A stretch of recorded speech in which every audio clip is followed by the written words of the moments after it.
Hello, in this video I am going to introduce you to some cards that I would add to a deck if I was going to build a Xu-Ifit Osteoharmonist deck in Commander. This is going to be a low bracket deck, no game changers, but you have plenty of options to add if you'd like. For one, black and a black, it's a legendary creature, human wizard, 2/3. With tap, return target creature card from your graveyard to the battlefield. It's a skeleton in addition to its other types and has no abilities. You only can activate this ability as a sorcery. So, in this build, we want to primarily play high power, high toughness creatures, get them into the graveyard quickly, and then reanimate them using our commander.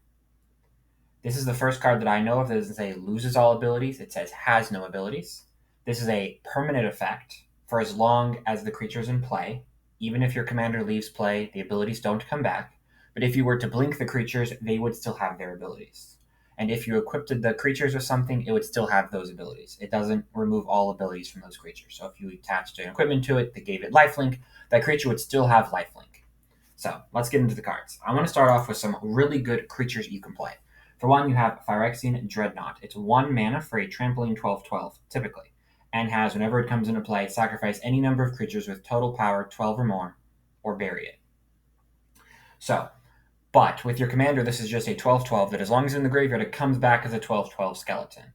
You don't have to worry about its extra costs. It won't have trample, but it's a really big creature that you can get into your deck. Mono black, doesn't have huge creatures like mono green would have typically, and our commander is just black, but this is a good way to get a high power, high toughness card into the graveyard. Death's Shadow is another one. For 1 black, it's a 13/13, but it won't have that downside. It'll just be a 13/13 when our commander reanimates it into play. So that's another big creature you can play. Another creature that's pretty big, it's an 8/8 Death Touch, but it has cycling, so it can put itself into the graveyard. You don't just want to play big dumb idiots with this commander. You have to have a way to put those creatures into the graveyard. And I'm going to run through some cards that do that. But first, I'm going to run through 2 cards that can actually put themselves into the graveyard. This one, you can cycle and put a Death Touch counter on target creature you control, such as our commander, and give it a little Death Touch or some other creature. But really, if you're playing big 7/7, 6/5s, 13/13, those don't necessarily need Death Touch. They can kill everything they get into combat with. But this can put itself into the graveyard. Another good card that can put itself into the graveyard is the Troll of Khazad-dûm. I think I said that right. For 6 mana, it's a 6/5 that can't be blocked except for by 3 or more creatures, but it has Swamp Cycling 1.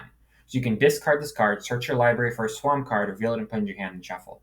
So you can essentially play this as one of the swamps in your deck, because it can tutor up a swamp later if you draw it early, give you that land, and you can put it into your hand and then play it for the turn. But then it puts itself into the graveyard and gives you a 6/5 you can reanimate with your commander. Just a good amount of value. This is one of the, and this is better than Phyrexian Dreadnought. I think this is better than Death's Shadow. This just puts itself into the graveyard, which acts as a land, and it's not a bad creature if you had to play it in 6 mana, because you can't block by 3 or more creatures. All of those creatures that come back into play are skeletons, so let's give them +1/+0 and haste. Playing a 13/13 that's now a 14/13 with haste is very strong. When it enters the battlefield, you also get to make a 2/2 skeleton pirate creature token. And at the beginning of your end step, if you dissented this turn, you may pay 1 life. If you do, return it to its owner's hand. You dissented if a permanent card was put into your graveyard from anywhere. So you're going to be milling. You're going to be, playing in tomb type effects that put cards into your graveyard. You're probably going to want to play some discards so you have things to reanimate, and your creatures are just normally going to die. The commander doesn't make token copies and exile and put token copies into play, which is interesting. It actually just puts the card back into play. So when that card dies, it'll be a permanent card. So that's pretty nice to play here. But giving our skeletons who reanimate haste is very good. Skeleton Crew gives each other creature you control that's a skeleton or a pirate +1/+1. And whenever 1 or more creature cards leave your graveyard, you make a 2/2 skeleton. And it can reanimate itself from your graveyard, which is good. So our commander is removing cards from our graveyard and putting them into play, which makes a 2/2 and gives all of our skeletons an extra buff, which is pretty good, and rewards us for what our deck is already aiming to do, and just gives a little buff to everything, and can reanimate itself if you mill it or discard it. Gives you some value there as well. Next up, I have the card Buried Alive. You search your library for up to 3 creature cards, put them into your graveyard, then shuffle for only 3 mana. This is good because we need a way to get our big idiots that are expensive into our graveyard quickly so we can use our commander to get them back. Um, we can't wait until we're 8 turns into the game and play a 6/6 and then it dies and then reanimate. You can get into the graveyard earlier. Another great card to get into the graveyard earlier is Entomb. I am surprised this is not a game changer yet, but for 1 black, it's an instant. Search your library for a card, put that card into your graveyard, then shuffle. Seems like a tutor effect, probably should be a game changer. Of course, there's considerations with the brackets of um, tutoring cards, but this can just at instant speed get a card into your graveyard and you can reanimate it quickly, which is very strong. Final Parting, search your library for 2 cards, put ones into your hand and 1 into your graveyard. So you get 1 immediately and 1 you can reanimate with your commander, which is good. It's a lot of value. Yes, I like these tutors that put cards into your graveyard and can help your commander reanimate them fast. Another big creature that's pretty good would be Phyrexian Triniform. You don't get that dice trigger because it loses all abilities, but it's still a 9 mana 9/9, and you can get a lot of value off of encoring it later in the game. So even if you put into your graveyard with a card like Entomb, and then your commander dies and it's stuck in your graveyard, you can exile it from your graveyard, create a token copy that attacks, and you can get additional value there and have some things attacking and going on. Easy to have things going on. Filth is another good card to stick into your graveyard. Maybe not so much to reanimate, but giving all of your black creatures, all of your creatures, as long as you control a swamp walk, it's pretty good, especially if you play Orborg in this deck and make all lands in play swamps. Just makes your mana base no worse, but gives all of your creatures essentially unblockable while this is in your graveyard. And since you're going to be playing effects that mill and you're going to be wanting to play effects like Tomb that put cards into the graveyard, Buried Alive type effects, you're going to have this in your graveyard accidentally. You can get a lot of value from it, especially with that Orborg like I talked about. Conjurer's Closet. Now this is fine. Your commander puts the creature back into play. It has no abilities, but whenever you bounce it and put it back into play, it would have those abilities again. So not all cards, that's not great for all cards, like the one that destroys itself if you don't sacrifice a creature with 12 power, but there are cards that you can reanimate and then have a lot of value off them re-entering. Eldrazi type creatures usually have cast triggers, but some of them might have entered the battlefield abilities that are good. And Conjurer's Closet and other type effects are good to blink that creature. It also can give them pseudo-vigilance because you had to tap the creatures to attack with them in the first place. If they have haste and you attack them, you can untap them using this and also get their enter the battlefield or other good abilities. Conjurer's Closet is just good in a lot of decks, especially with enter the battlefield triggers, or you want to remove a memory of a card. So like the card remembers it has no abilities and it no longer remembers that because it's a different card. Puppet Strings. 2, tap. You may tap or untap target creature. We can use these types of cards. There's not very many in black, but there are some good options to untap your commander and be able to use its ability more than once in the same turn. And that is good. Just being able to reanimate one thing a turn at sorcery speed is not great, but being able to do it multiple times throughout the turn, that's going to get you some real value. And speaking of being able to do it more than once in the same turn, Illusionist Bracers, 2 mana for an artifact equipment. Whenever an ability of an equipped creature is activated, if it isn't a mana ability, copy that ability. You may choose new targets for the copy, and you have equipped 3.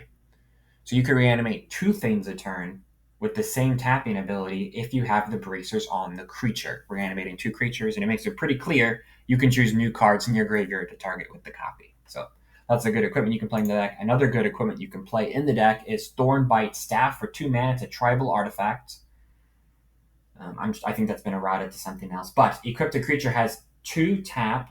This creature deals 1 damage to target creature or player. And whenever a creature is put into the graveyard from play, untap this creature. So that's not great because if your opponent's creatures die, you can untap your commander, but you can't tap it because it's at sorcery speed. The ability is locked to only being at sorcery speed.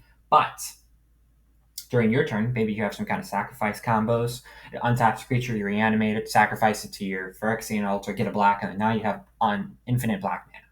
So, because you're reanimating a creature, has no abilities, the Thornbite Staff's on your commander, you sacrifice it to sacrifice effects, and you get infinite mana, infinite sacrifice abilities. And that's a way to win the game if you want to build some kind of combo-like deck.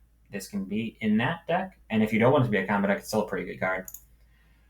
Tivol's Judgment is black and a 2 for an enchantment. Whenever one or more cards leave your graveyard, choose one that hasn't been chosen this turn, draw a card, create a treasure, or make a 2/2 zombie druid creature token. So every turn that you use your commander, you can draw a card. Or get a treasure if you need ramp because you're not playing green, or make a 2/2 if you need blockers because you're playing against some more aggro commander decks. Just a good card. Can fill a lot of holes depending on the game and doesn't always do like a static. Whenever a card leaves your graveyard, draw a card. Whenever a card leaves your graveyard, make a treasure. You get to choose. And 3 mana is not too expensive. You can Dark Ritual it out. You can also Dark Ritual out your commander. It's pretty good. I didn't include Dark Ritual on the list because it's not like a mind-blowing thing to know that if you have a 3 mana black commander, you can get it out quicker. But Dark Ritual is another good card. Another decent card in the deck is Patchwork Banner. For 3 mana, it's an artifact from Bloomburrow. As it enters, choose a creature type. You'd want to choose Skeletons. Skeletons you control get +1/+1, and tap, add 1 mana of any color. Just a better mana list that has a little bit more value, making all your things a little bit bigger. Giving your creatures trample, giving your creatures double strike, lifelink with other equipment or other type of effects. The Whip of Erebos, it gives them all lifelink. It's not on the list of cards I have here, but it gives them all lifelink, and then you can also reanimate using the Whip of Erebos, so that's pretty good. And so buffing them and just getting some more value off of them there, and it's a black mana rock. Accursed Doomyard is a land. It has tap, add a colorless, or 2-tap, regenerate target Shade, Skeleton, Spectre, Spirit, Vampire, Wraith? I don't know how you say that. Or Zombie. The next time it would be destroyed this turn. Instead, tap it, remove from combat, and heal all damage from it. You're playing Skeletons. Regenerate them. Taps removed from combat.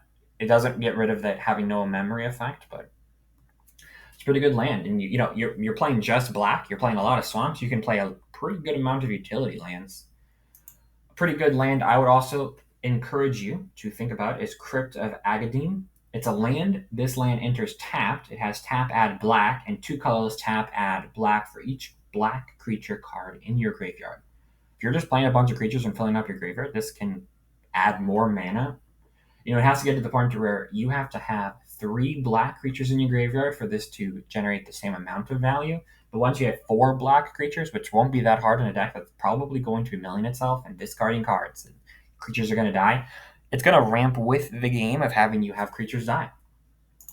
Those are all of the cards that I thought were very strong to put into a Xu-Ifit Osteoharmonist deck. If you have recommendations for cards you're looking to put in your deck, or cards that you want others to think about and consider, put them in the comments below. While making this video and recording it, I also realized the Soul Stone coming out with Spider-Man would be a good card for this deck. A black mana rock that can reanimate things and sacrifice. You don't care if you sacrifice, and you can just use your commander to put it back into play. But if you liked the video, give me a like. I'm running through all of the commanders from Edge of Eternities right now, so be on the lookout for other legends from Edge of Eternities to make videos for. If you have another deck that you'd like me to make a deck tech on, you let me know in the comments below. Thanks.